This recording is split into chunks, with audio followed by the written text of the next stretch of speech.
Sir Lawley's Ghost. Lawley's boarding school had two types of residents, boys and ghosts.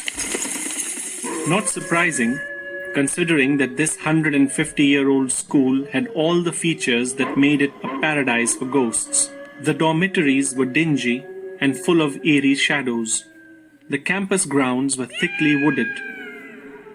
When Arjun, a skinny 12-year-old, joined the school and scornfully declared, "I don't believe in ghosts," the entire school thought he was quite crazy.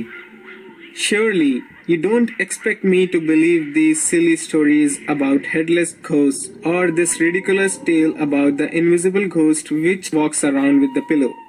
"I wouldn't say such things if I were you, Arjun," warned a solemn voice. It was Rustam, the prefect in charge of the dorm. Rustam grinned gleefully in the dark. He was already busy planning how he would arrange for Sir Lawley's ghost to visit Arjun. He decided to use his own pillow and managed to get hold of a long-handled broom, the kind used to clean cobwebs. In order to make the broom invisible in the dark, he smeared the bamboo handle with ash from the log fire in the school kitchen.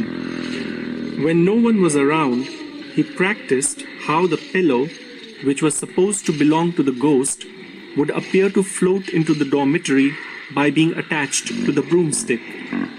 On the night of the ghostly visit, Rustam woke up with a start. He was about to tiptoe out of bed when a familiar grating sound warned him that the dormitory door was being opened. When he discovered the cause of the footsteps, icy prickles of fear crept down his spine.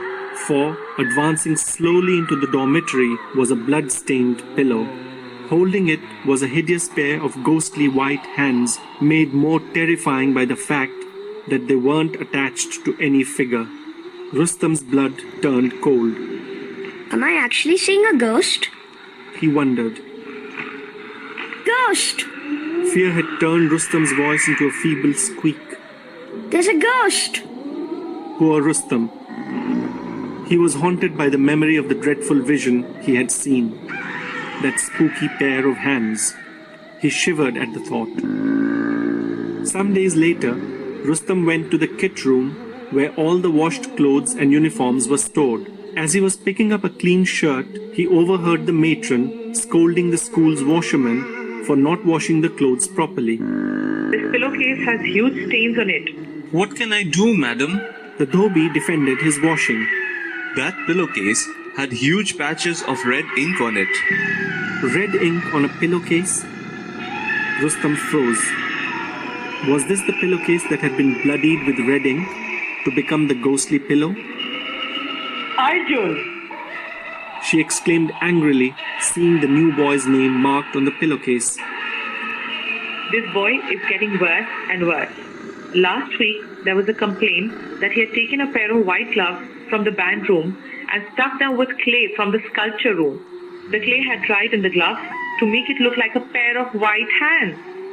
Suddenly, she noticed the prefect standing there, absolutely still and pale-faced, and asked, "What's the matter, Rustam? You look like you've seen a ghost."